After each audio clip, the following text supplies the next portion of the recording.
Hey, what's going on, everybody? Hopefully, you're enjoying your day. If not, maybe I could take your mind off of things for a few moments. As you can tell from the title, the NFL's back. I'm excited. I know you're excited because you clicked on the video.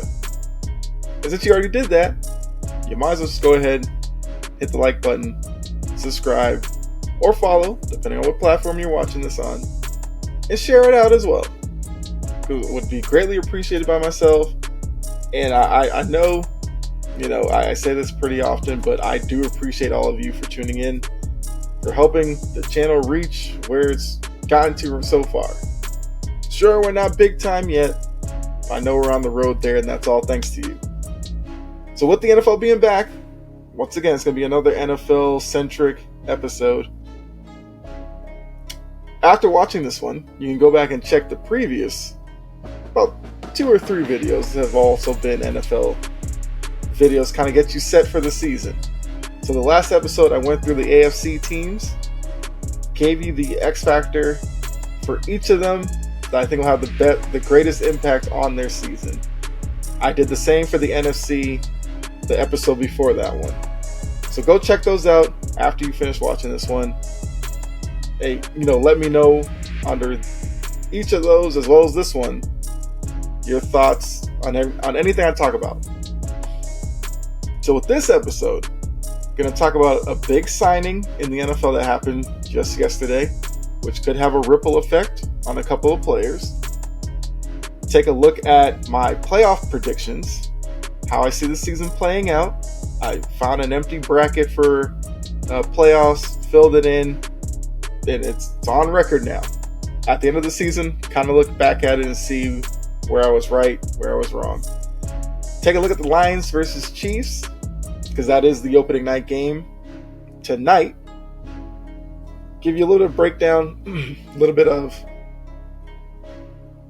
how I see the matchups playing out in that game. Ultimately, who I think wins it.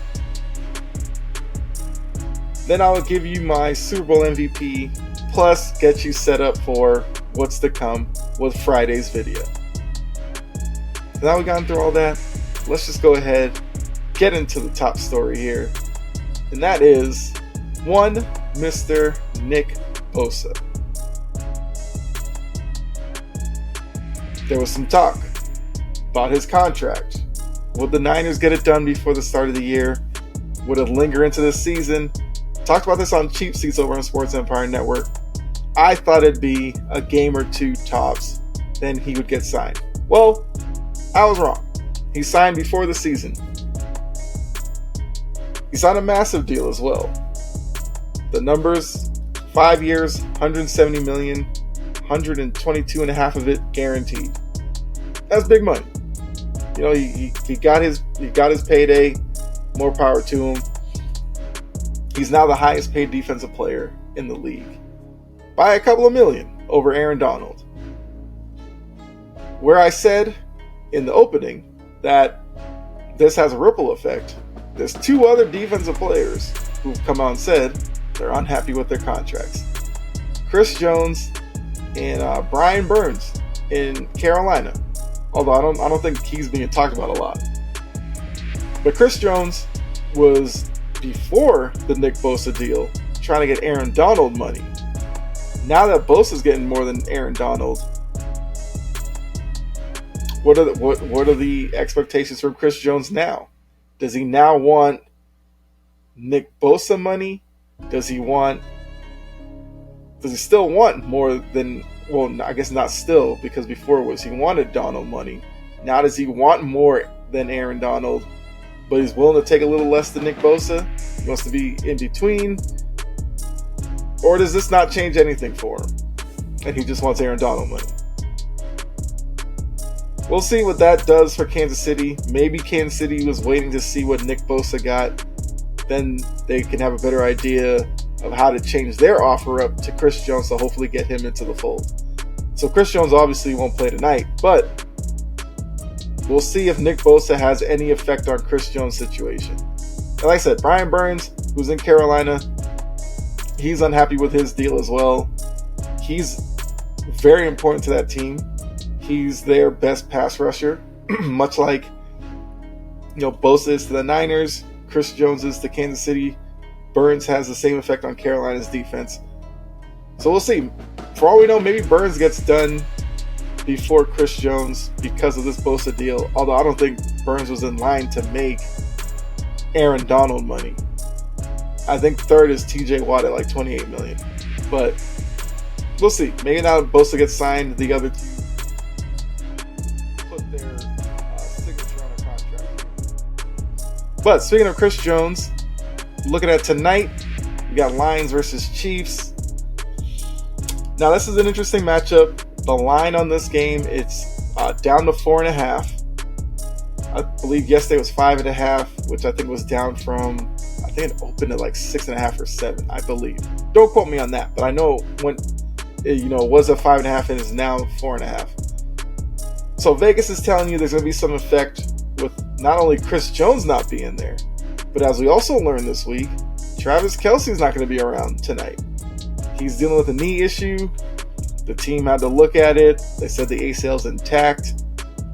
I still am a little worried that they had to check the ACL and make sure it was intact based off of whatever his injury was.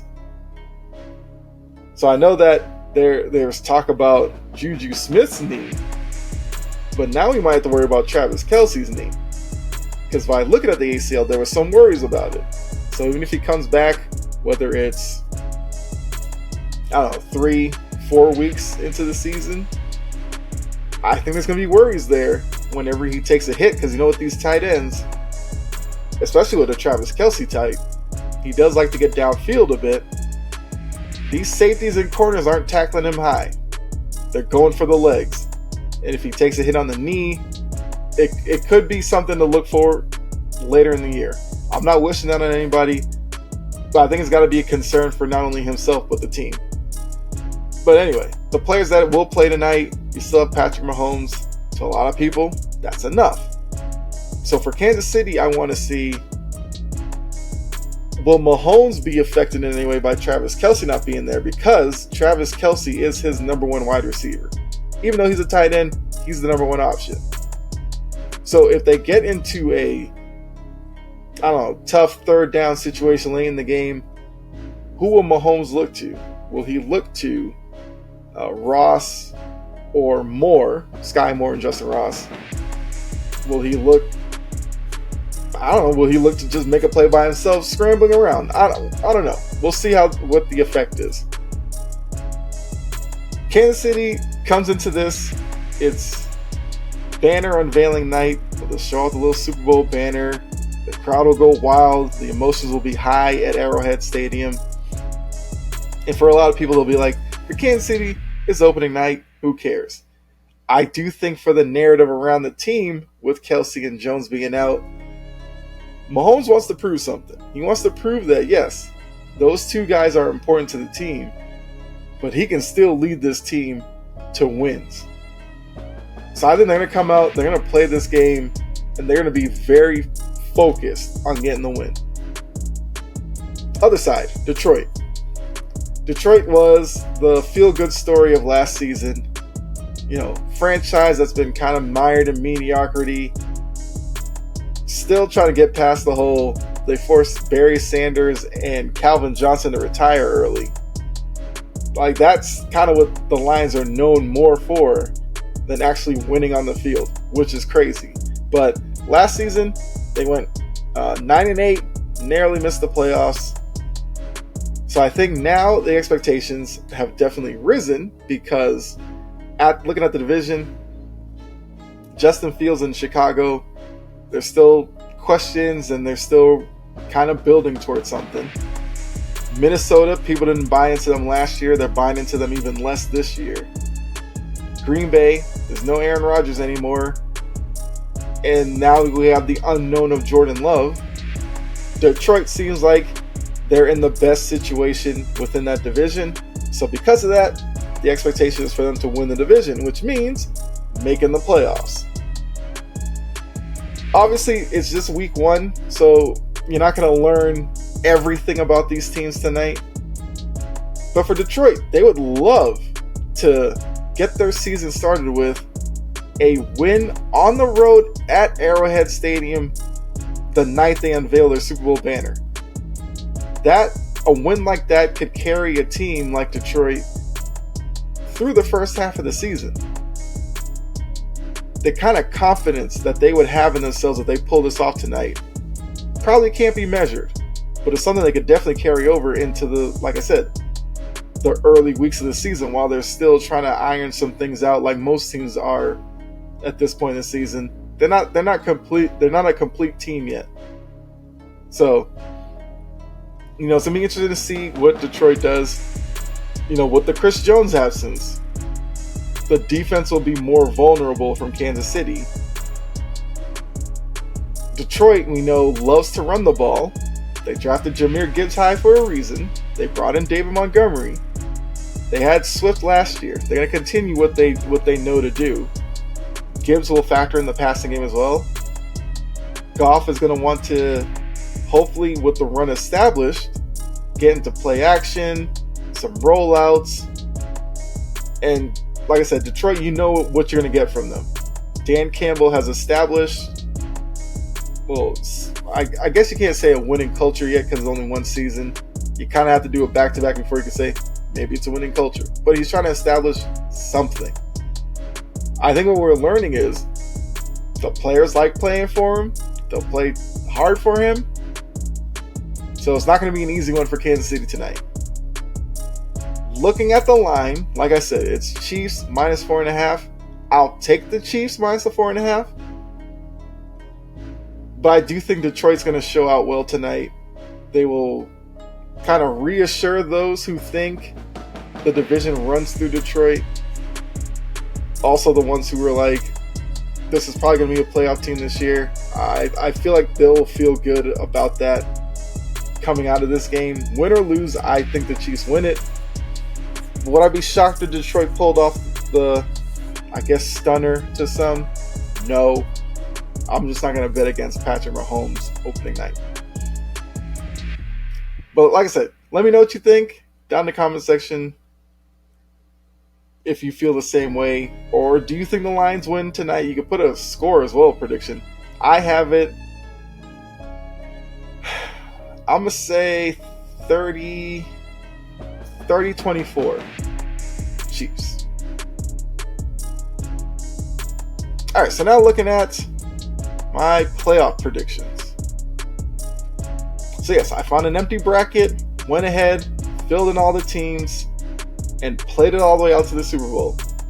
So as you can see, with the NFC, also I guess I can add in here, I am on a new platform now.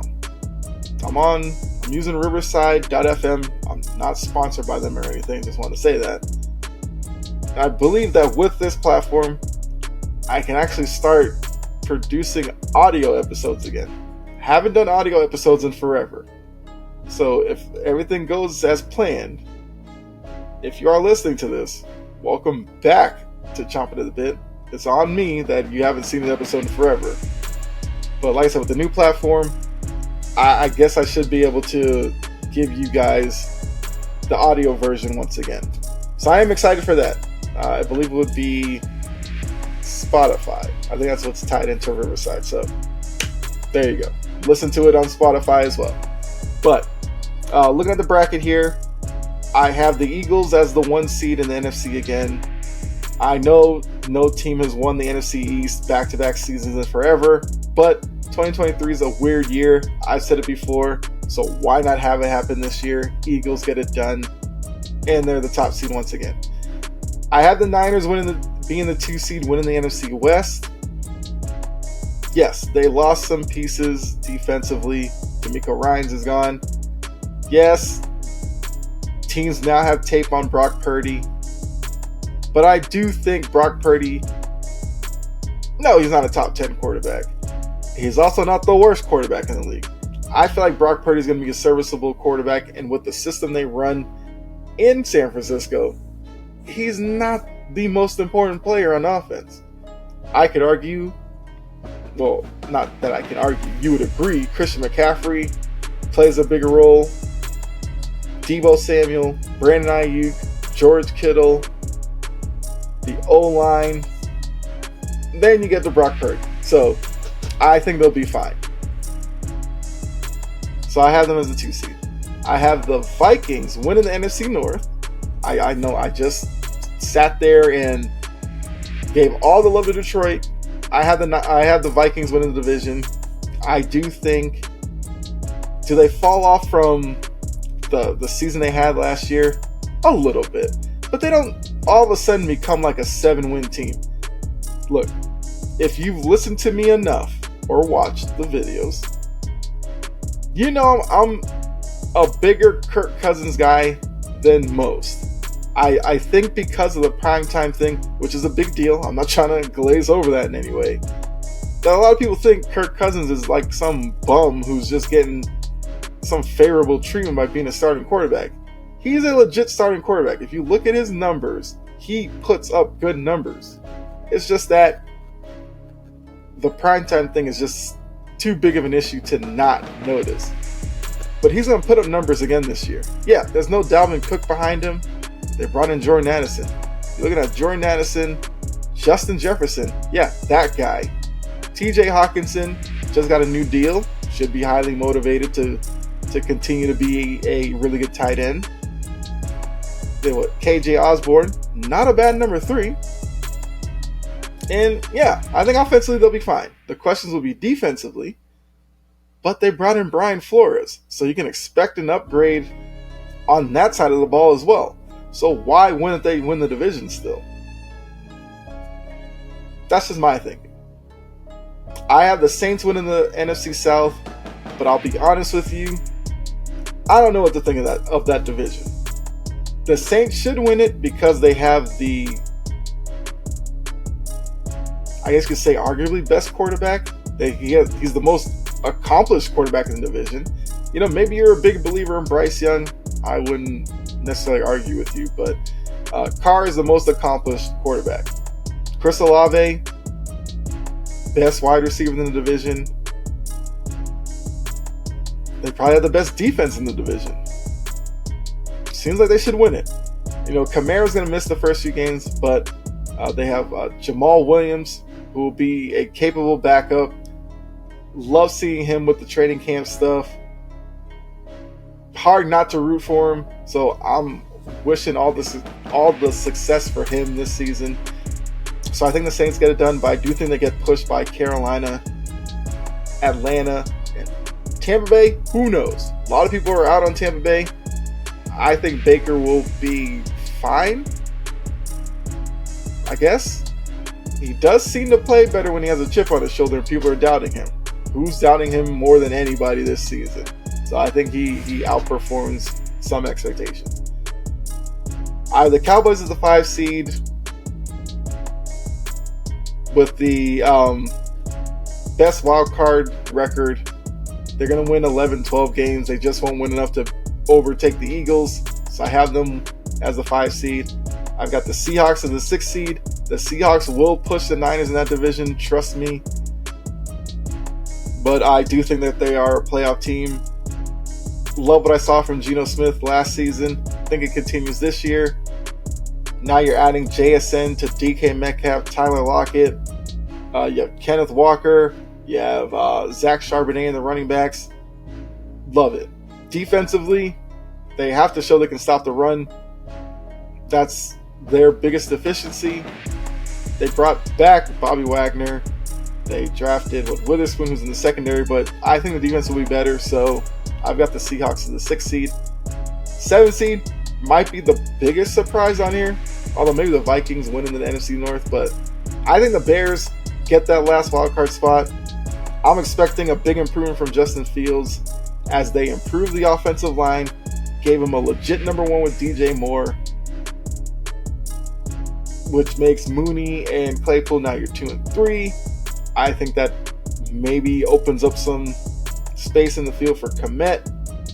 I just think the Bears are going to be much improved this year, to the point that I do think they get in as a 7 seed. To be honest with you, I think Detroit's going to factor in there. I could also argue maybe the Commanders. Also, look out for Green Bay.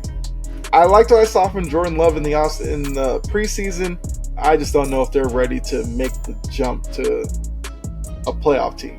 But I think Jordan Love could have a pretty good season. So then looking at the second round, by the Seahawks, I guess, upsetting the Vikings, they end up making the trip to Philly and not Dallas.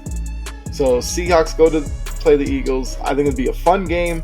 I think the Eagles win that one, move on to the NFC title game. We get a throwback to the 90s with Cowboys, Niners in the playoffs. I had the Cowboys winning that one. I think the defense would be enough to, stifle the Niners' multi-dimensional offense. Look, Parsons would probably be in Purdy's ear all game. So I have the Cowboys winning that one. Then we get Eagles-Cowboys for the third time during the season, because they played in the same division, so they face each other twice anyway. In the NFC title game, I have the Eagles winning it and returning to the Super Bowl. The AFC side now, I have the Chiefs winning the AFC. I don't think there's a lot to be said there, but I think they're the best team in the AFC. I got the Bengals as the 2 seed winning the AFC North. Yes, the AFC North is going to be difficult. As you can see, and as I'll talk about here in a little bit, I have 3 teams from the division making the playoffs, but I do think the Bengals are the best team in that division. As long as you got Burrow, Chase, Higgins, Boyd, Mixon, give me the Bengals. Defensively they lost Jesse Bates in the secondary, but I think the Bengals will be fine, and they get that 2 seed. 3 seed, I have the Dolphins winning the AFC East. No, not the Jets, not the Bills. I think the Dolphins do it. Now, the caveat's going to be Tua's health. If Tua makes it 14 games this season, I think they win the division. If he plays 7 or 8 games, then yeah, the Dolphins have some issues. Although they have Mike White as their backup, I guess he's an upgrade over Skylar Thompson, but we'll see. 4 seed, I've got the Jaguars winning the AFC South. I do think the Tennessee Titans are going to push them this year. I'm not going to sit here and say that the Titans aren't any good, the division stinks, and the Jaguars win by 3 games. No.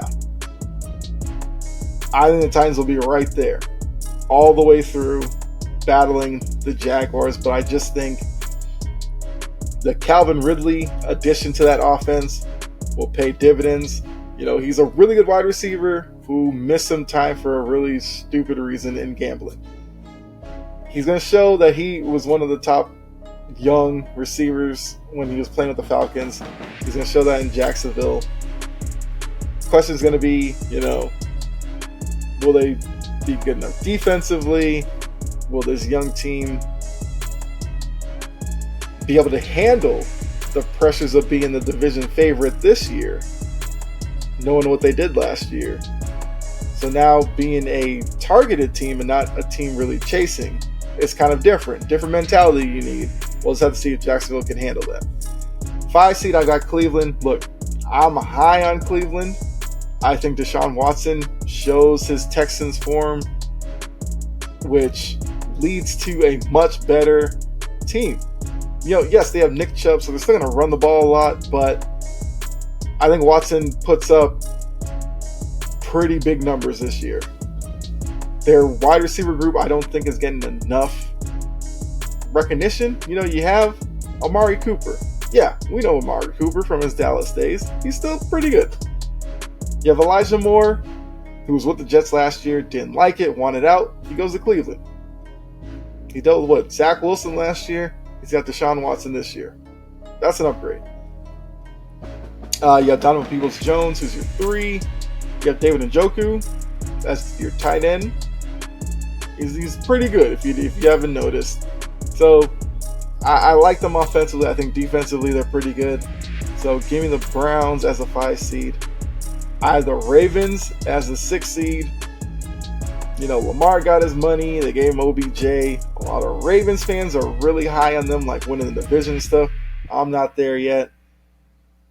Like I said with Tua, can Lamar give me 14 games under center? Let's see. If he can do that, then yeah, maybe they finish higher than a 6 seed. I just need to see it. And then 7, You say what you want about this pick, but my Patriots will make the playoffs this year.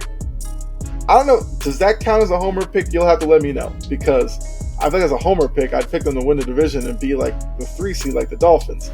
I had them as a wildcard team and the last wildcard team in. And that's probably because the AFC is really tough. Because there's some pretty good teams that I'm leaving out of my playoff. No Chargers, no Bills, no Jets, no Steelers, no Titans, who I did talk about before, but no Broncos, who I'm also high on the Broncos being better than they were last year. But I think the Patriots find their way out of that group of really good teams and they make the playoffs. Obviously, going to be contingent on their offensive line, which has some questions going into the season that I'm not really proud to hear that, but I feel like they get it figured out. Their first 6 games or so are going to be really telling. If they get through those, like 4-2, then we're on to something. If they're 3-3, okay. But if they're like 1-5, 0-6, then yeah, I'm gonna look like an idiot in a few weeks when I do an episode and the Patriots, whatever. I don't think it's gonna be like that. I think they'll be 3-3, outside chance at 4-2, which is perfect for me. Look, there's a lot of doubts in New England. Give me Bill Belichick with that kind of energy, because he loves playing up the nobody believes in us, nobody and all that. And I think this team's going to respond. I think the Bill O'Brien running the offense is going to be big. People are overreacting to last year and trying to trash this team. I think they'll be fine. So I have the Patriots as the 7th seed.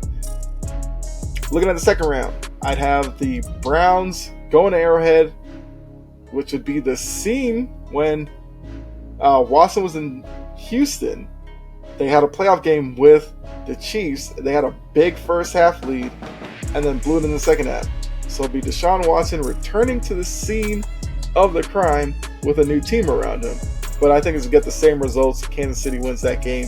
Moving on to the AFC title game, where they would get the Bengals after the Bengals beat the Dolphins, which that could be a really fun game. Watching, Tyreek Hill, Jalen Waddle, the Dolphins, and then the 3 I mentioned with the Bengals, Chase, Higgins, and Boyd. Like that's a fun wide receiver kind of comparison there. Tua, young, up and coming. You have Burrow, who's established. So that could be a fun game. But I had the Bengals winning that one, getting a rematch with Kansas City. So I had the Bengals winning that matchup this year, going to the Super Bowl where they face the Eagles, who, I'm sorry to say, Eagles fans, but they lose in the Super Bowl again, because I had the Bengals winning it all, lifting that Lombardi, Joe Burrow getting his first ring. And yeah, we're just riding off into the sunset with Joe Cool. You probably have some fur or something on, maybe a cigar. I don't know. It's Joe Burrow's world. We're just living in it. So that's how I have the playoffs playing out. Once again, comment section. Let me know your Super Bowl matchup and your champion, as well as, do you agree with my playoff teams? If you don't, let me know who you would have substituted in. Would greatly appreciate that. And I will respond to you. We will go back and forth in the comments. I have not missed a comment yet. Don't plan on doing it. So, trust me, your comment will be read. So, looking at that, those are my playoff predictions. There's just one more prediction for me to make. As I said, I'll give you my MVP prediction. I got Joe Burrow winning the MVP award this year. I know it's a regular season award, so it's not tied into them winning the Super Bowl or anything, but I feel like, look, I think with most sports, I can sit here and tell you before the season who's going to be kind of in the MVP picture. It's not hard to read how these leagues work. So in the NFL, it's going to be Burrow, Hurts. Well, Mahomes is always in the conversation, so that's an easy one. I think Herbert's going to be in the conversation as well. That's going to be dependent upon, well, if it plays out the way that my predictions are, then yeah, Herbert's not going to be there. But if the Chargers make the playoffs, it's probably going to be Herbert putting up crazy numbers with Quentin Johnston now added to that wide receiver group. So yeah, but I think it's going to come down to those three. It's going to be some talk about Michael Parsons as well.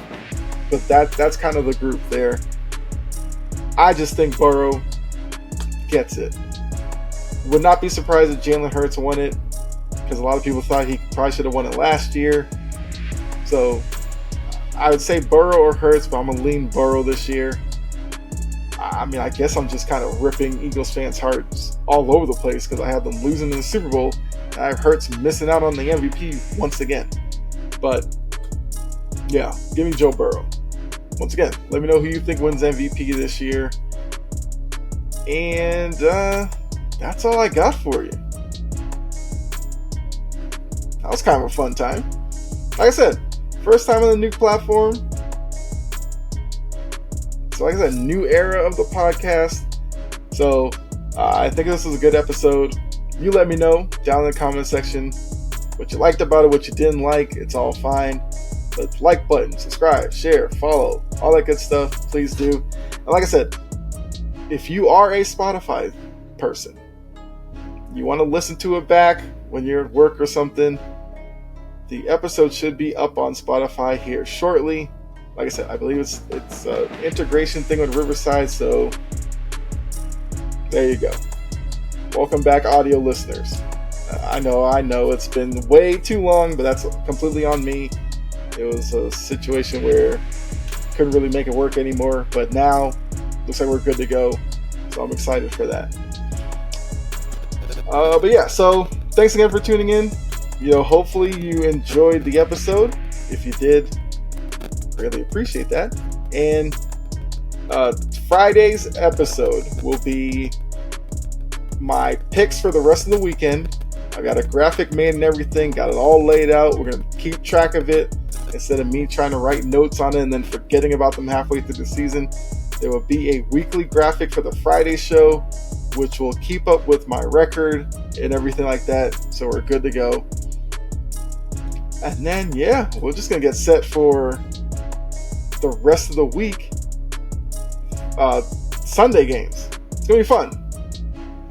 Before I get out of here, I will be over on Sports Empire Network tonight doing Sideline to Sideline, where we will talk more about Lions Chiefs, as well as the rest of the games for week one, or at least the big games. So definitely tune into that. It's at 7 o'clock, and we go up until kickoff of Thursday Night Football. So you will not miss any of the game. I promise you that. We'll just get you ready to go. We'll get you fired up, like you're tailgating before the game. So make sure you check me out there. And yeah. So I hope to see you there. Enjoy the rest of your day. I'm out of here. Be safe. God bless. And I'll catch you in the next video. All right. I'm out.